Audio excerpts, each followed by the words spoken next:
Hi everyone. Once again, welcome back to my channel MTS IT Service.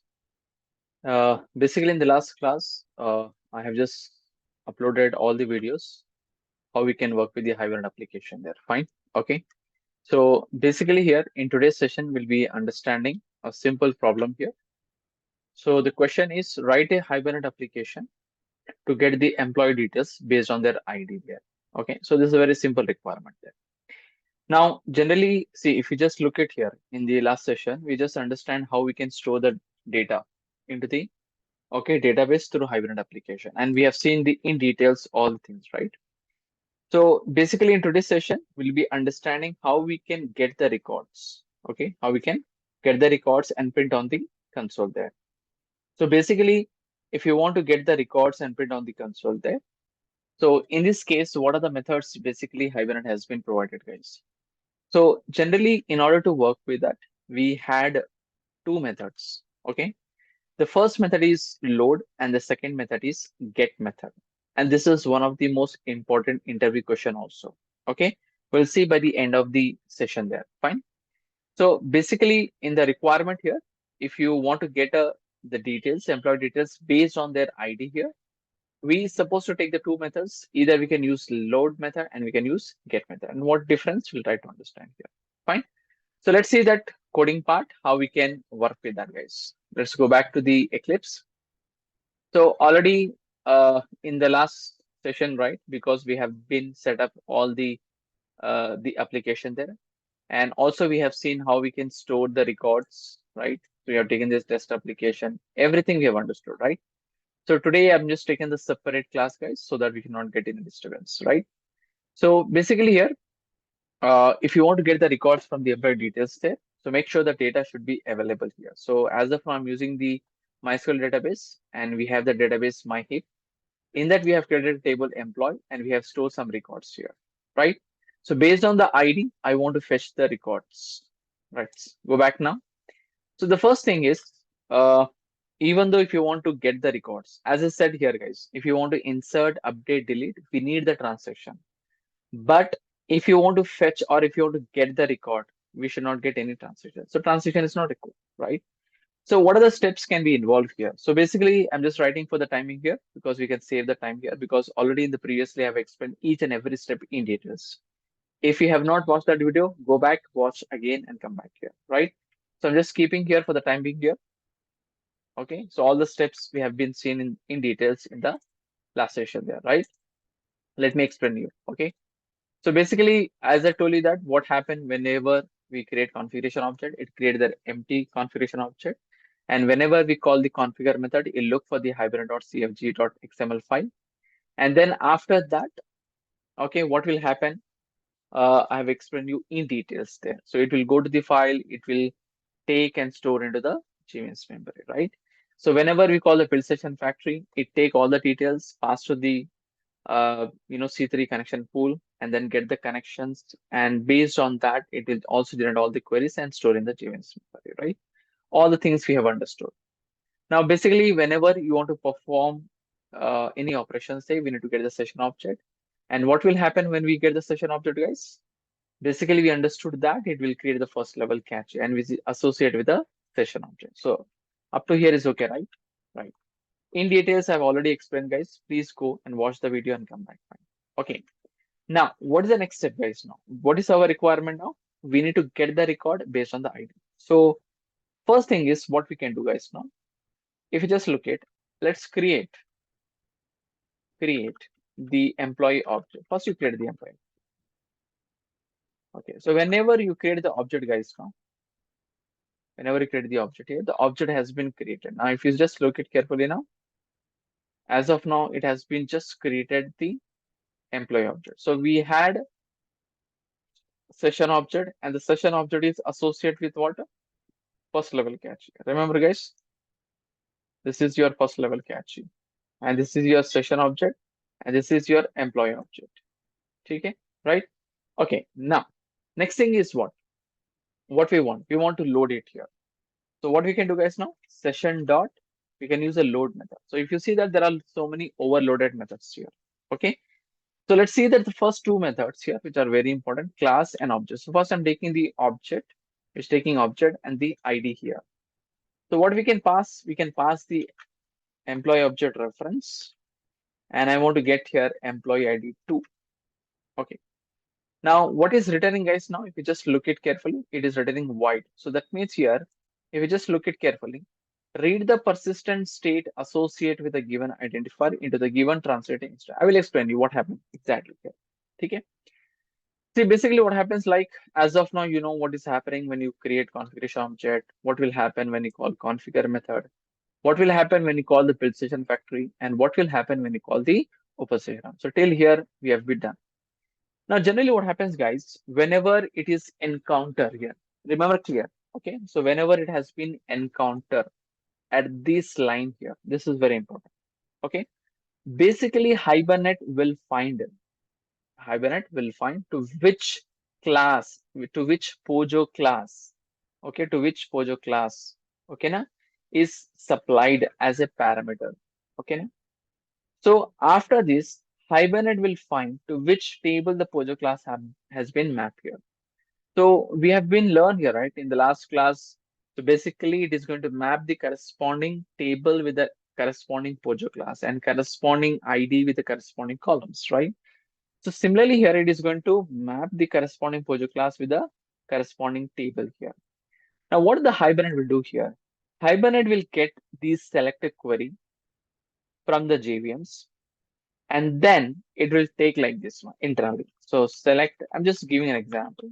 It can be anything, ID, e-name, e-salary from employee, where EID equal to question mark. Like this, it will take the query from the memory. Now Hibernate will replace this positional parameter with a 2. Okay. And then it will attach, to the batch of, then send to the database server. Okay. So if you see that this ID, whatever the ID which you are writing here, is nothing but serializable here. It's a serializable ID. Then it will send to the database server, right? Now database server will fetch this record whether it is available or not.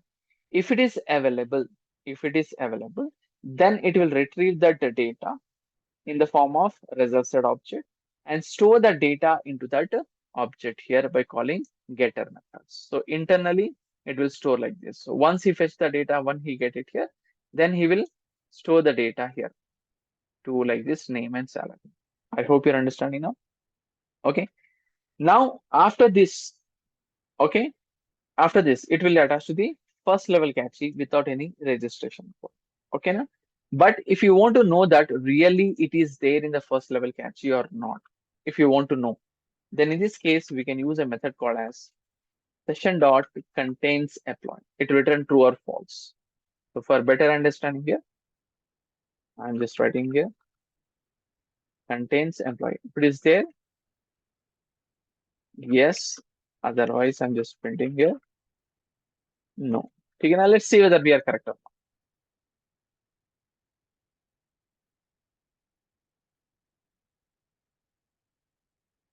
Can you see, guys, now? I send the query here now.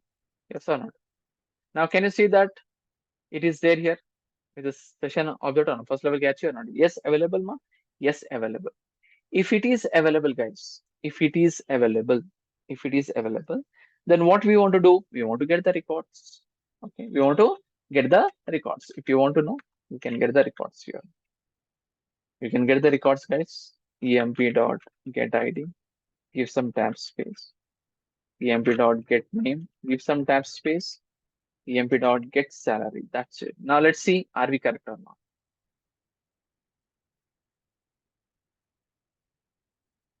Yes, perfectly is getting, guys, now. I hope it's clear. So tell me what is happening, guys, now. So whenever we call the load method, what happens now? It will take the query here from the JMS memory, and then it will pass the serializable object here now. Yes. And then he sent to the query. Now, then it will fetch the record and get the record in the form of result set object. So it is a responsibility of the load method to get the data from the result set object and store in the employee method by calling the getter methods. And is associated with the first level cache without any registration, right? So if you want to know that whether it is really is available or not, we can use by using context method. If it is available, I'm just getting all the records and putting on the console there. I hope it's clear, guys, now. Okay.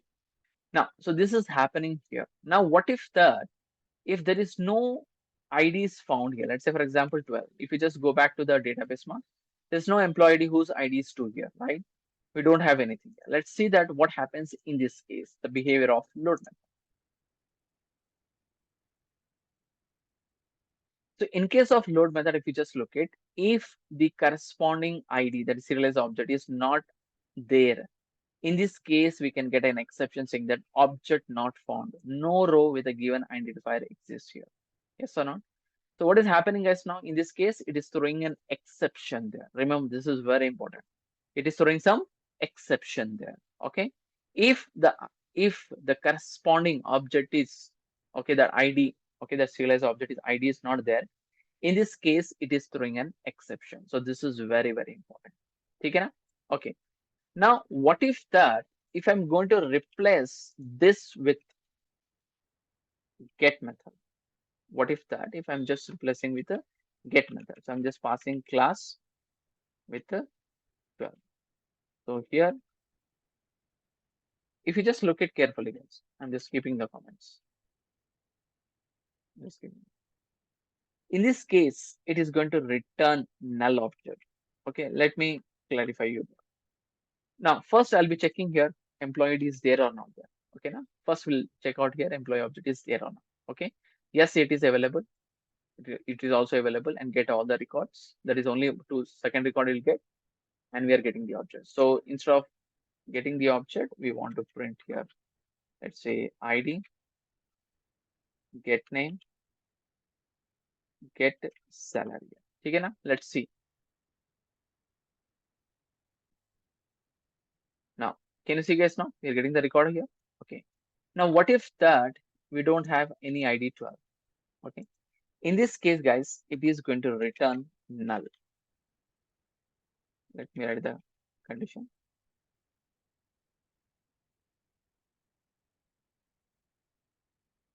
No record is found. I'm just giving message here. Now let's see guys now what happens now, whether this object is getting or not.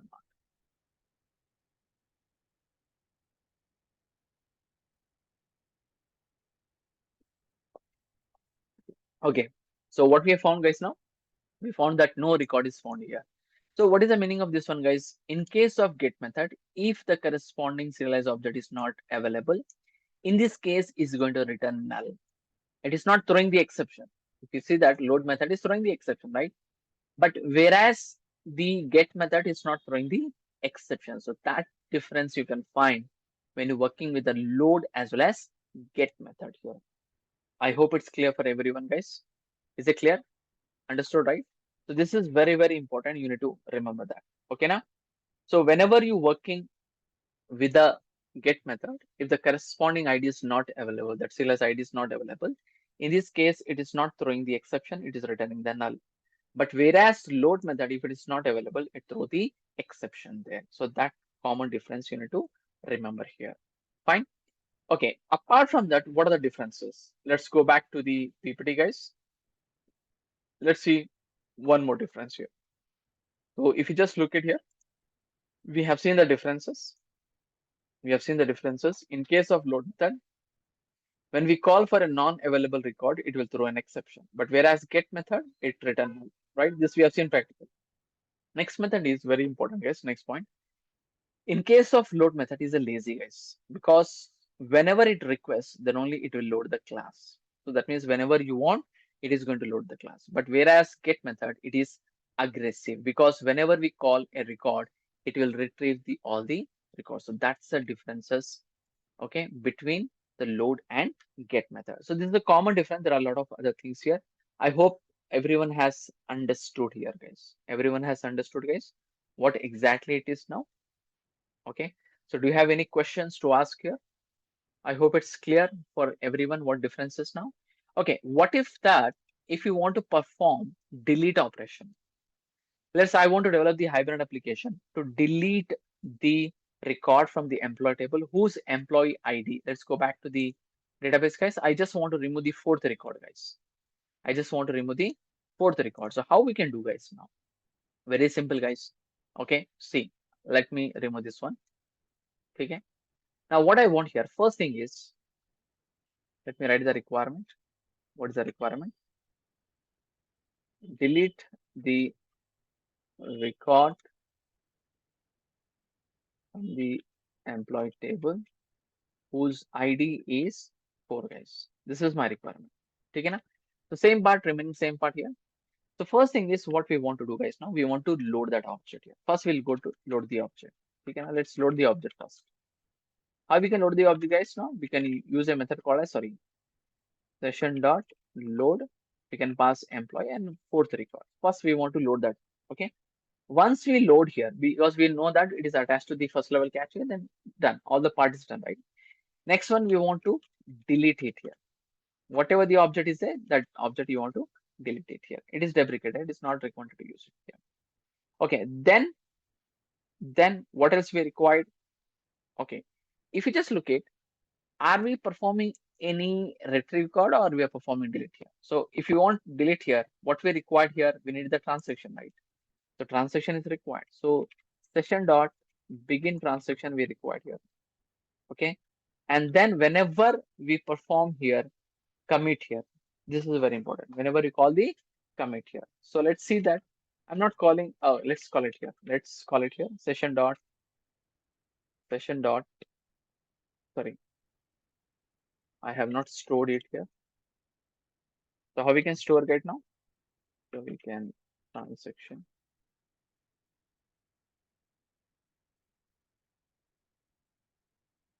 Okay. So tx dot commit here. Okay, na? And finally, normally we can close the session, and as also we can close the session. Now let's see that. See, basically what happens like whenever you take this one, because already you have learned, right? So what will happen, guys? It will get the records and store in the project class object and add to the first level cache. This is already written, right? Next, whenever it is encounter this step, it will make the object as to be deleted here. That is to be deleted. So it will generate one ID to be deleted, like this to be deleted. Now, whenever we call the commit here, whenever we call the commit, it will get the object from the first level cache, and then it will send the query, that is delete query, delete from employee, where ID equal to how much? 4, and then send to the database. Okay, now. So first thing is what happens? It will take the query, send the query, select query to the database. It will get the record in the form of a results object, and it is a responsibility of the load method to get the record from the results object and store into the employee object. And this is attached to the first level cache. Then it will generate one 2BT, that is first level cache. Inside the first level cache, it will be stored as a key as a 2BT, that is to be deleted. But whenever we call the commit here, based on this one, it will take the query from the JVM's memory, and then it will send to the query to the database. And finally, it will is going to delete the record here. Okay, na? Let's see, are we correct or wrong? Let's see, are we correct or wrong? Yes. Are we correct, guys? Now, first is select query here, then is sending the delete query. Let's go back and verify. Yeah, the record is deleted here. Record is deleted. I hope it's clear for everyone what is happening at this step and what is happening at this step, right? So till here, I hope everyone is clear how to work with the load and get method. What is the difference between load and get method? Next one is similarly, guys, if you want to update it here, I want you to be try this one. If you're not getting, you please comment me so that I can make another video. I request you try for the update. Try to update the record. Suppose, for example, let's come back here. I just want to update the salary whose ID is 3. 62. Okay, some 10%. 10% I want to hide the salary. Okay. So write the application for this one. You try this one. If you're not getting, please comment me. I'll do it here. Fine. So till here, we just understood here. But the thing is, guys, when you're working with load method or get method, it is not possible to get the multiple records. Okay, now generally it is not possible. We can write some logic here by using some different logic here. But in generally, we don't have any methods to get the multiple records at a time. So in order to get the multiple records, okay, we can use the Hibernate query, criteria API, and etc. native query. Okay, so that we'll see in the next video. So please comment me so that I can make another video how to get the multiple records by using HQL queries, criteria API, and the native SQL. And what is the difference between them? And this is also very most important interview questions for you. Fine. So till here, I hope everyone has understood. Thank you for watching this video. I hope you understood here. So if you understood this one, please like, subscribe, and please share this video forever. Thank you so much, guys, for watching this video.